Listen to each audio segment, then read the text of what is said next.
यंदा श्रावण महिन्यामध्ये प्रत्येक सोमवारी काहीतरी योग जुळून आलेला आहे. जसं पहिल्या श्रावण सोमवारी पहिला सोमवार आणि नागपंचमी एकाच दिवशी आले होते, त्याचप्रमाणे आता दुसरा श्रावण सोमवार आणि भागवत एकादशी हा योग जुळून आलेला आहे. खूप पवित्र योग जुळून आलेला आहे. तर 24 ऑगस्ट एकाच दिवशी महादेवांची शिवपूजा आणि भगवान विष्णूंची उपासना करण्याची सुवर्णसंधी आपल्याला मिळते. या दिवशी शिवमुठ नेमकं कोणती व्हायची आहे, शिवपूजा कशी करावी, एकादशीचं व्रत कसं धरावं, ते कसं सोडावं, त्याचबरोबर पूजा कशी करावी, सेवा कोणत्या कराव्यात, यासंबंधीची संपूर्ण माहिती व्हिडिओमध्ये सांगितली आहे. तर व्हिडिओ शेवटपर्यंत बघा आणि हो, चॅनलवर नवीन असाल तर सबस्क्राईब करायला विसरू नका. हाय, हॅलो, नमस्कार. स्वागत आहे तुमचं आपल्या श्री गणेश आहे चॅनलमध्ये. सर्वांना श्री स्वामी समर्थ. 24 ऑगस्ट रोजी आलेला आहे श्रावणातील दुसरा सोमवार आणि याच दिवशी आलेली आहे भागवत एकादशी. तर याबाबतनं 23 आणि 24 ऑगस्ट अशा 2 तारखा पाहायला मिळतात. एकादशी तिथी 23 ऑगस्टच्या मध्यरात्री 2 वाजता सुरू होऊन 24 ऑगस्टच्या पहाटे समाप्त होत असल्याचे पंचांगात दिसत आहे. तर 24 ऑगस्ट रोजी सोमवारी एकादशी व्रतासाठी ग्राह्य धरता येणार आहे. त्यामुळे 24 ऑगस्टला एकादशीचं व्रत करून द्वादशीला म्हणजेच 25 ऑगस्टला योग्य वेळी पारणं करावं असं सांगितलं जाते. तर 24 ऑगस्टला एकादशी आणि श्रावणातील दुसरा सोमवार आहे, तर भागवत एकादशी आहे. तर त्याच्या आदल्या दिवशी पुत्रदा एकादशी आहे. ही स्मार्त आहे. स्मार्त म्हणजे काय? जे संन्यासी लोक आहेत ते स्मार्त एकादशी धरतात आणि आपल्यासारखे संसारिक लोक जे आहेत ते भागवत एकादशी धरतात. आता या दिवशी भगवान शंकरांची आणि विष्णूंची सेवा कशी करावी? या दिवशी सकाळी लवकर उठावं, स्नान करावं, स्वच्छ वस्त्र परिधान करावीत, घरातील देवघर स्वच्छ करून प्रथम श्री गणेशाचं स्मरण करून पूजा करावी. त्यानंतर भगवान शिवांची पूजा करावी. शिवलिंगावर स्वच्छ पाण्याने अभिषेक करावा. बेलपत्र आणि तीळ अर्पण करावे. श्रावणाचा दुसरा सोमवार आहे म्हणून शिवमुठ तीळ आहे. तर शिवमुठीमध्ये नेमके कोणते तीळ वाहावेत? काळे तीळ की पांढरे तीळ वाहावेत? शिवमुठीमध्ये पांढरे तीळ अर्पण केले जातात, परंतु बऱ्याच ठिकाणी काळे तीळ सुद्धा शिवपिंडीवरती अर्पण केले जातात. तुमच्या कुलाचारानुसार आणि स्थानिक परंपरेनुसार तुम्ही जे तीळ वापरता त्याचप्रमाणे वापरावे. शिवमुठ अर्पण करत असताना ओम नमः शिवाय या पंचाक्षरी मंत्राचा जप करावा किंवा शिवमुठ अर्पण करतानाचा हा एक विशेष मंत्र म्हटला जातो. शिवा शिवा महादेवा माझी शिवामुठ ईश्वरा देवा, हा मंत्रसुद्धा तुम्ही म्हणू शकता. शिवाय महादेवांची पूजा करताना बेलपत्र आपण वाहतो. बेलपत्र स्वच्छ धुवून आपल्याला शिवलिंगावरती अर्पण करायचं आहे. सोबतच ओम नमः शिवाय या मंत्राचा जप 108 वेळा करावा.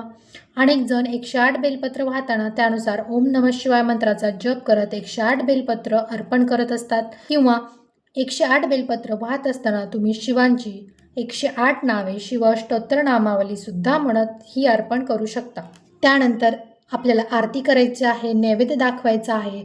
सोबतच तुम्ही शिवलीलामृत ग्रंथाचं पारायणसुद्धा या दिवशी करू शकता किंवा शिवलीलामृत ग्रंथातील 11वा अध्याय तुम्ही या दिवशी वाचू शकता.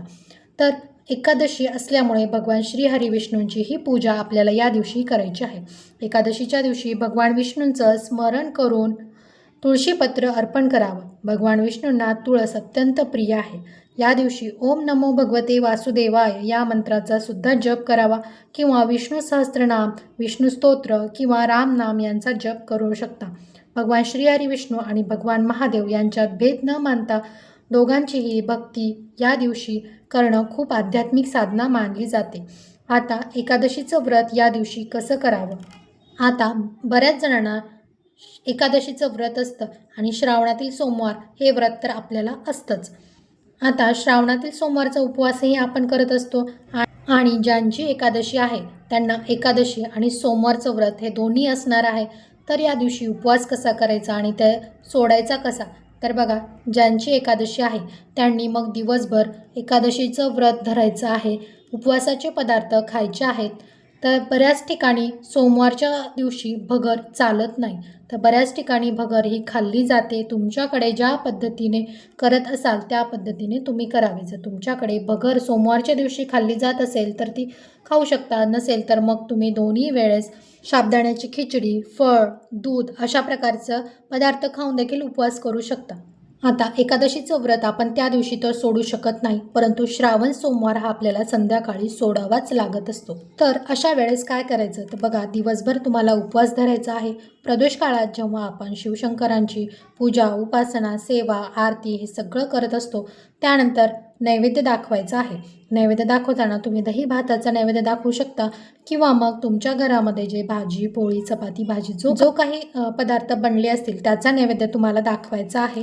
किंवा जर तुमच्या घरातील सर्वच व्यक्तींना एकादशीचं व्रत असेल तर मग एकादशीचे पदार्थ तुम्ही नैवेद्यामध्ये दाखवू शकता. त्यानंतर भगवान शंकरांसमोर जे काही आपण नैवेद्य दाखवलेला आहे तो आपल्याला खायचा आहे. आणि तुमच्या घरात जर भाजी पोळीचा बनवलं असेल तर त्याचा नैवेद्य तुम्हाला भगवान शंकरांना दाखवायचा आहे आणि तो दाखवल्यानंतर त्याचा वास आपल्याला घ्यायचा आहे. तर वास घेतल्यामुळे आपल्याला ते खाण्याची वृत्ती निर्माण होते. आता खाण्याची वृत्ती जरी निर्माण झाली तरी आपला उपवास सुटला, अशा प्रकारे आपल्याला हा उपवास आपल्याला सोडायचा आहे. त्यानंतर मग तुम्ही उपवासाचे पदार्थ खाऊ शकता. आणि ज्यांना फक्त सोमवारचं व्रत आहे, एकादशी नाही, त्यांनी मग संध्याकाळी संपूर्ण भोजन करूनच उपवास सोडायचा आहे.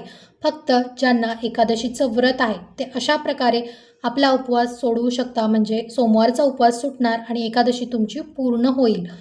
जर तुम्ही भाजीपोळीचा नैवेद्य केला नसेल तर मग तुम्ही जे उपवासाचे पदार्थ भगवान शंकरांना नैवेद्य म्हणून दाखवलेले आहेत ते खाऊन मग तुम्ही तुमचा उपवास सोडू शकता. अशा प्रकारे हे एकादशीचं तसेच दुसऱ्या श्रावण सोमवारचा उपवास आपल्याला करायचा आहे.